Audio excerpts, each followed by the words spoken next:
Hello friends, welcome to my YouTube channel. CTET science junior level का start करने जा रही हूँ। तो 30 question practice set second solve कराने जा रही हूँ।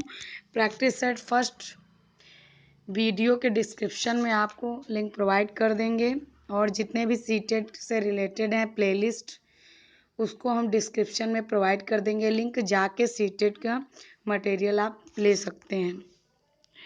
और स्टार्ट करते हैं। Important question, solve paper, direct आपको क्वेश्चन और उसका सॉल्यूशन, क्योंकि आपको 4 लास्ट में देखना है। अभी तो आपको एग्जैक्ट आंसर ही लर्न करना है सीटेट में भी, तभी आपका अच्छे से क्रैक होगा एग्ज़ाम। अगर आप 4 ऑप्शन डायरेक्ट देखेंगे तो आपका बाउंस कर जाएगा। तो स्टार्ट करते हैं। अभी तक सब्सक्राइब ना किया हो तो मेरे चैनल को सब्सक्राइब कर लीजिए। अगर वीडियो पसंद आए तो लाइक करिएगा, साथ ही साथ कमेंट करिएगा किस सब्जेक्ट का सीटेट में आपको वीडियो चाहिए। तो दोस्तों स्टार्ट करते हैं।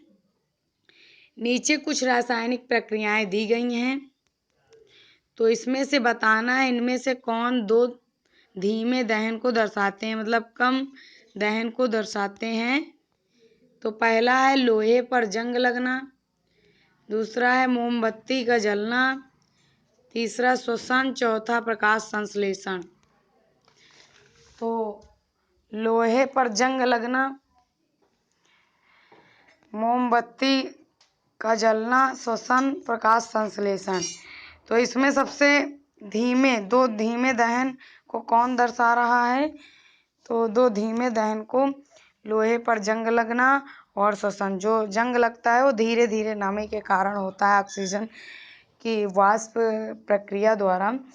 तो उसमें जंग का लगना धीरे धीरे होता, तो यह प्रक्रिया मंद होगी, यानी धीमी दहन की होगी, और श्वसन भी आपका धीमे दहन का। तो option B is right answer, A और सी। तो अगली प्रक्रिया, कोशिका भित्ति वाला सबसे छोटा सजीव जीवन है। कोशिका भित्ति वाला सबसे छोटा सजीव जीवन है जीवाणु। जो कोशिका भित्ति वाला सबसे छोटा सजीव कौन सा है? कोशिका भित्ति किसमें पाई जाती है? जीवाणु में। तो जीवाणु सबसे छोटा सजीव जीवन है। अगला क्वेश्चन, जब सीएनजी या एलपीजी का पूर्ण दहन होता है तब उत्पाद बनते हैं। जब सीएनजी या एलपीजी का पूर्ण दहन होता है तब उत्पाद बनते हैं।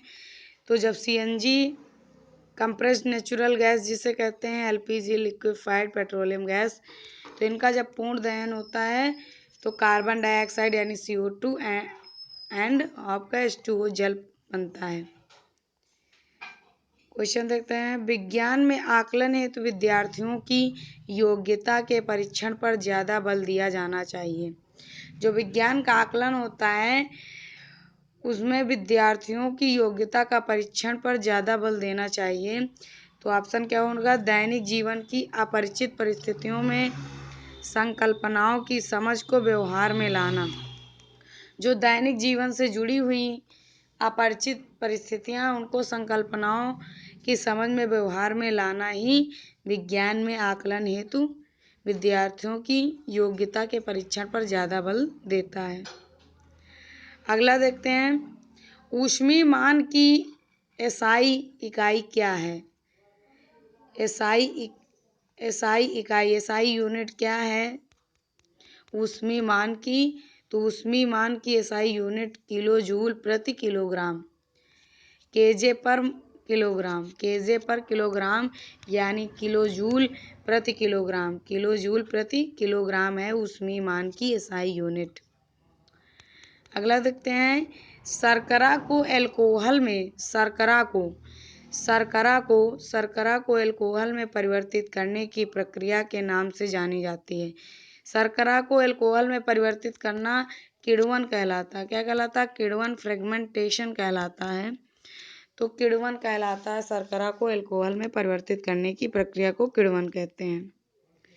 तो किण्वन में एथिल अल्कोहल कैसे प्राप्त होगा? तो शर्करा लेंगे, C12H22 11 प्लस H2O, ये आपका चीनी हो गया प्लस H2O हो गया, और फिर यहाँ इन्वर्टेज एंजाइम की उपस्थिति में ईस्ट और आपका ग्लूकोज 1 मोल बना और 1 मोल फ्रक्टोज बना। उसके बाद आपका जाइमेज एंजाइम की उपस्थिति में ईस्ट से अब क्रिया होने पर एथिल अल्कोहल प्राप्त हुआ, कार्बन डाइऑक्साइड बाहर निकल गया। अगला क्वेश्चन देखते हैं। विज्ञान शिक्षण की परियोजना पद्धति की एक मुख्य सीमा यह है कि विज्ञान शिक्षण की परियोजना पद्धति की एक मुख्य सीमा यह है कि विद्यार्थियों को अधिक मात्रा में मानसिक और शारीरिक कार्य करना पड़ता है। विज्ञान में भाई प्रायोगिक कार्य भी होगा शारीरिक रूप से, और मानसिक कार्य चिंतन मनन होगा। तो इसलिए ये मुख्य परियोजना पद्धति की एक सीमा है, विद्यार्थियों को अधिक मात्रा में मानसिक और शारीरिक कार्य करना पड़ता है। अगला क्वेश्चन देखते हैं। विज्ञान में योगात्मक आकलन को बल देना चाहिए।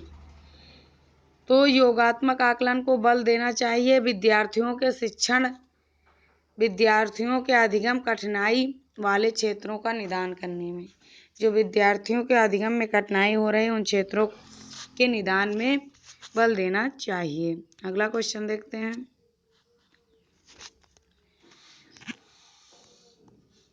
आहारी रेशे होते हैं, क्या होते हैं? रुक्षांश भी कहलाते हैं। आहारी रेशे रुक्षांश भी कहलाते हैं। आहारी रेशे क्या होते हैं? जो आहार में उपस्थित रेशे तत्व को कहते हैं। जो आहार में उपस्थित रेशे होते हैं उन्हें तत्व को कहते हैं। ये पौधों से मिलने वाले ऐसे तत्व हैं जो स्वयं तो अपाच्य होते हैं लेकिन मूल रूप से पाचन क्रिया को सुचारू बनाने में अत्यावश्यक योगदान करते हैं। आहारी रेशा को रुक्षांश के नाम से भी जाना जाता है। अगला क्वेश्चन देखते हैं। यदि किसी वस्तु की कंपनों की आवृत्ति घटती है और उसका आयाम बढ़ता है तब उत्पादित ध्वनि का तारत्व और प्रबलता दोनों घटते हैं। जब कंपन की आवृत्ति घटती है और आयाम बढ़ता है तब क्या होगा? उत्पादित जो ध्वनि है उसका तारत्व और प्रबलता दोनों घट जाएगी। ठीक है। अगला क्वेश्चन देखते हैं। निम्नलिखित मानव निर्मित रेशों में से कौन सा कृत्रिम रेशम है? जो मानव निर्मित द्वारा रेशा है उसमें से कौन सा कृत्रिम रेशा है? तो रेयान आपका कृत्रिम रेशा है। निम्नलिखित मानव निर्मित रेशों में से कौन सा कृत्रिम रेशम कहलाता है? तो रेयान कृत्रिम रेशम कहलाता है। अगला क्वेश्चन। विज्ञान शिक्षण में रचनावाद उपागम की ओर संकेत करता है। विज्ञान शिक्षण में रचनावाद उपागम की ओर संकेत करता है। तो ऑप्शन नंबर डी हो जाएगा। विद्यार्थियों को आनुभविक अधिगम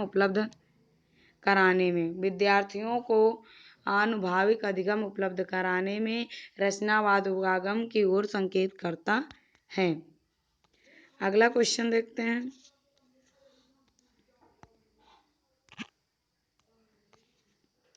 वह गैस जो रक्त में कार्बोक्सी हीमोग्लोबिन बनाती है जिससे दम घुटता है। दम घोटू गैस क्या कहलाती है? कार्बन मोनोऑक्साइड यानी CO। तो दम घोटू गैस यानी कार्बोक्सी हीमोग्लोबिन, जो हीमोग्लोबिन में कार्बोक्सी बना देती है गैस, वो दम घोटू गैस यानी दम घुटने वाली कहलाती है, कार्बन मोनोऑक्साइड यानी CO। अगला क्वेश्चन। भूकंपों से संबंधित निम्नलिखित कथनों में से कौन सा कथन सही नहीं है? तो भूकंप लेखी सिस्मोग्राफ भूकंप अभिलेख का रिकॉर्ड रखता है। तो ये बात सही नहीं है। अभिलेखों का रिकॉर्ड, ये भूकंप की तीव्रता को मापता है सिस्मोग्राफ। तो ये ऑप्शन सही नहीं है। तो बी इज राइट आंसर। अगला देखते हैं। निम्नलिखित में से कौन सा विज्ञान में रूपात्मक आकलन की मुख्य विशेषता है? तो रूपात्मक आकलन की मुख्य विशेषता है विज्ञान में, इसका उद्देश्य है विद्यार्थियों में वैज्ञानिक दृष्टिकोण का विकास। विज्ञान से वैज्ञानिक दृष्टिकोण का विकास होता है, इसका मुख्य उद्देश्य होता है। अगला क्वेश्चन। विज्ञान शिक्षण में परियोजना पद्धति के लिए सबसे ज्यादा उपयुक्त है। जो परियोजना पद्धति के लिए विज्ञान शिक्षण में ज़्यादा उपयुक्त कौन सा है? तो कार्य करने की वैज्ञानिक पद्धति को बढ़ावा देना। जो कार्य करने का तरीका है, ढंग है, उसमें वैज्ञानिक पद्धति को बढ़ावा देना ही विज्ञान शिक्षण में परियोजना पद्धति के लिए सबसे ज़्यादा उपयुक्त होगा। अगला क्वेश्चन देखते हैं।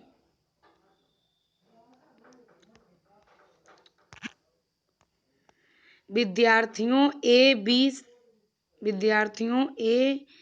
बी, सी तथा डी ने जब सूखे लिटमस पत्र पर ठोस बेकिंग सोडा खाने का सोडा रगड़ा तो उन्होंने निम्नलिखित अवलोकन किए।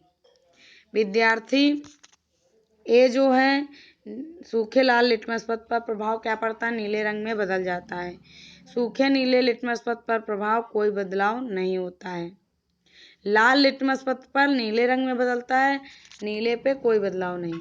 बी कैंडिडेट कोई बदलाव नहीं, लाल रंग में बदल जाता है जो नीला होता है, नीला रंग में बदल जाता है जो लाल होता है, और नीला जो होता है लाल रंग में बदल जाता है। जबकि डी में कोई बदलाव नहीं होता है, चाहे वो लाल लिटमस पत्र का प्रभाव हो या नीले लिटमस पत्र का। तो किस विद्यार्थी द्वारा किया गया अवलोकन सही है? तो डी विद्यार्थी द्वारा अवलोकन सही है, क्योंकि जो सूखे लिटमस पत्र हैं, ठोस बेकिंग सोडा रगड़ा जाता है तो उनमें अवलोकन करने पर कोई प्रभाव नहीं होगा, ना तो नीले लिटमस पेपर पर ना ही लाल लिटमस पेपर पर। तो डी अवलोकन सही कर रहा है। अगला क्वेश्चन, विज्ञान में के लिए प्रायोगिक कार्य पर बल दिया जा सकता है। तो विज्ञान में किसके लिए प्रायोगिक कार्य पर बल दिया जा सकता है? तो सैद्धांतिक संकल्पनाओं की सत्यता की जांच करने में विद्यार्थियों को सहायता करने में बल दिया जा सकता है।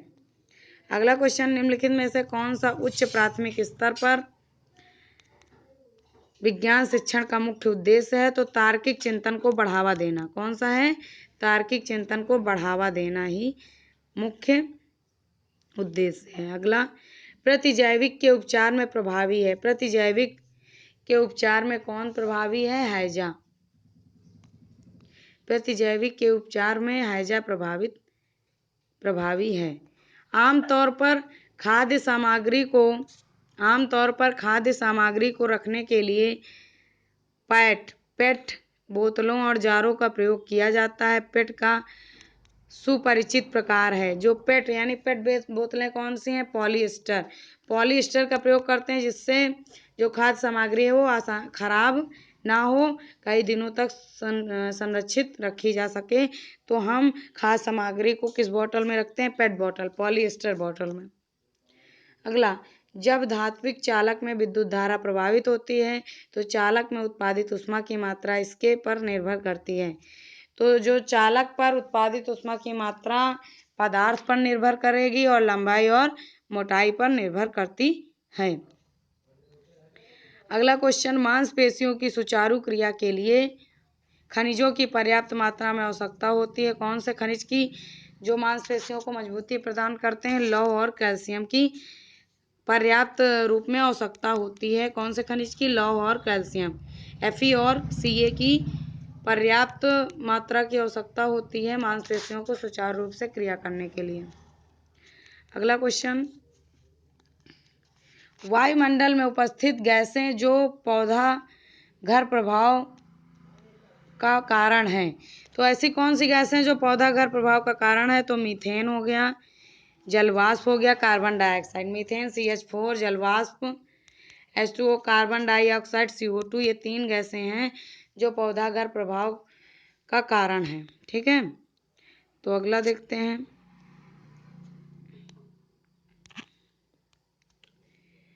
जब कार्बन डाइऑक्साइड ताजे चूने के पानी के विलयन में से गुजरता है तो चूने का पानी दूधिया हो जाता है। चूने के पानी का दूधियापन किसके कारण होता है? जब कार्बन डाइऑक्साइड ताजे चूने में पानी का विलयन मिलाते हैं तो दूधिया रंग किसके कारण होता है? तो विलयशील calcium carbonate CaCO3 calcium carbonate के कारण, इसकी उपस्थिति के कारण, CaCO3 की उपस्थिति के कारण जो विलयशील पदार्थ है उसका कलर दूधियापन हो जाता है कैल्शियम कार्बोनेट के कारण। दूधियापन हो जाता है।